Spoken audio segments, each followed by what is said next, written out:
Hi everyone, Internet's busiest Sonic nerd here, and this is awkward. We just got the main Frontiers theme, and it's a surprise to basically everyone because it's neither Nate Wants to Battle or Pierce the Veil. Yes, it just dropped like a minute ago as of recording this, and you're probably watching it a day later because I like to polish and edit my videos. However, the vocalist on this track is named Mary Kirk Holmes from the band To Octavia. And if you guys pretend like you've heard of them before all this, you're downright lying to me because their biggest song only has 8,000 views. And that's after the Frontier song released and people went to check them out. So while not necessarily bad by any means, I am slightly saddened that neither side's vocalist won. So big L to Jaden, I'll gladly own this one and take it. However, what's not saddening is the fact that the song is actually pretty great, and I like it way more than Vandalized too. Let's analyze the lyrics because there's some deep poetry here. And all jokes aside, there are some hints to the themes and plot beats in this story. And while writing this, Ian Flynn confirmed that is the case. And once you beat this game, you'll fully understand the lyrics. So I'll play the song and do a little reaction / maybe a sing-along. Then I'll go into the lyrics and deeper meaning. So it may just seem like an arbitrary number, but like and sub as it really does help. And double check because often you think you're one thing and then you're not. Like, do you even have your notification set to all? What if you miss a video and then you know nothing about Sonic and you're just repeating wrong things? You need Papa Jaden to correct you. So let's just jump into it. Alright, I've never done a song reaction, so I'm not entirely sure what I'm gonna do.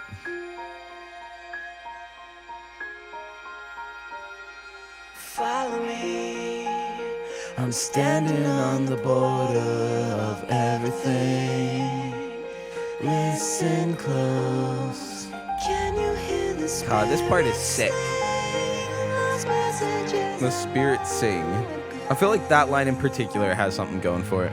Like the long time ago, spirits, ancestry.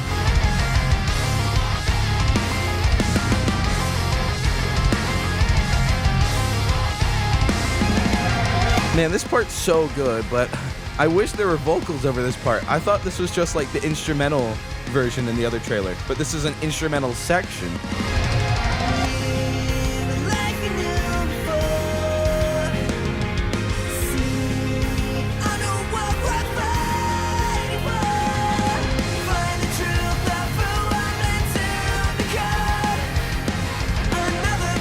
This part's a little more pop punk than it is emo.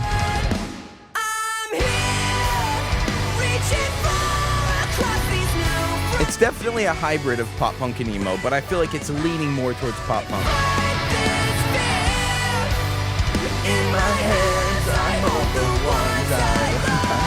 Okay, I can't say that one without laughing. That bar's a little silly.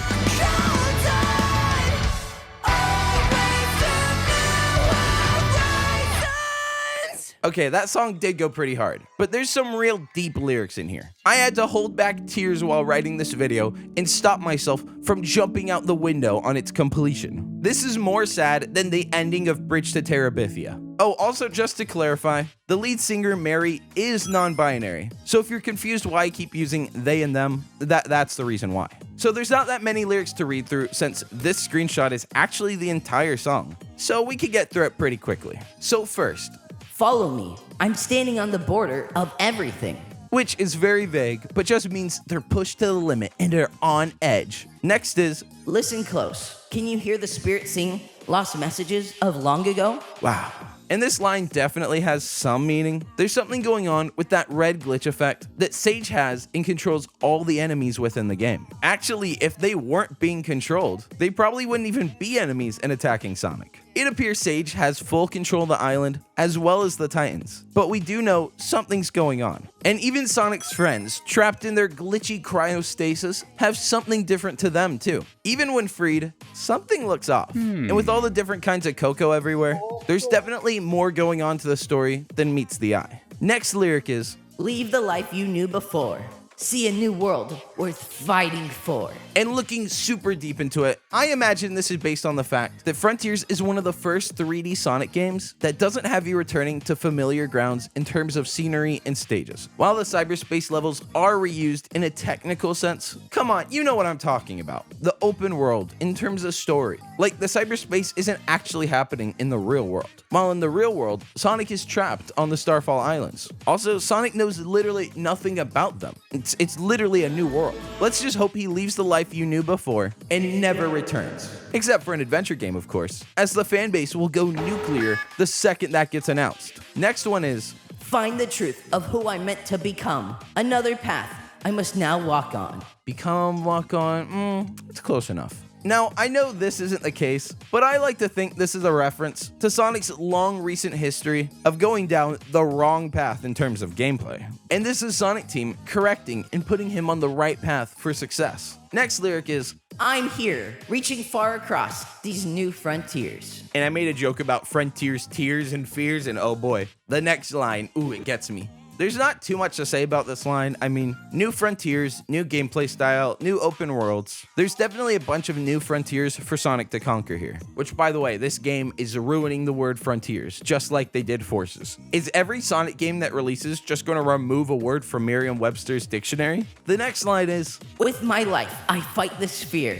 In my hands, I hold the ones I love. I'm gonna be honest, that doesn't rhyme at all. I'm not giving you that one. Like fear and love? What? Now this one I assume has more meaning once you beat the game, of course, but it also could just be simply Fight fear, protect loved one. and not actually have more depth to it than that. The next one is Walk forward through the cold dawn, always to new horizons. Horizon Cold Dawn? No, but in all seriousness, I assume this is also a metaphorical line, as the Cold Dawn has been these past few years for Sonic, and the New Horizons are obviously the levels and gameplay changes here, as well as mystery elements that they're keeping a secret to avoid spoilers. I heard a good chunk of people in my last video's comments say they don't like that Sega's going for a more emo and dramatic theme with the soundtrack, and then the other half of people are saying it's too clean and not edgy enough. But guys, obviously Sega can't go too crazy or too edgy, and the lyrics are going to be somewhat vague so that it can still remain tame. It's not going to be straight up screamo with the most messed up and vile lyrics about committing crimes you've never even thought of committing before.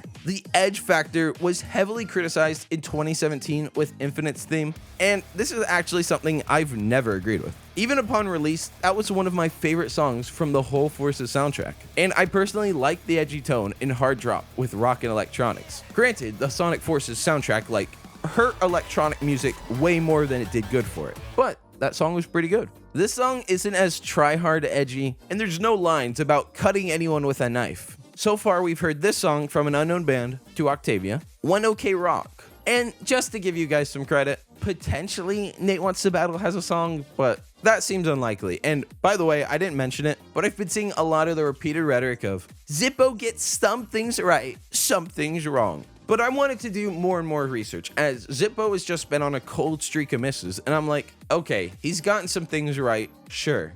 But was he even the one to initially report on these, or did he just steal someone else's actual real leak and then be like, yep?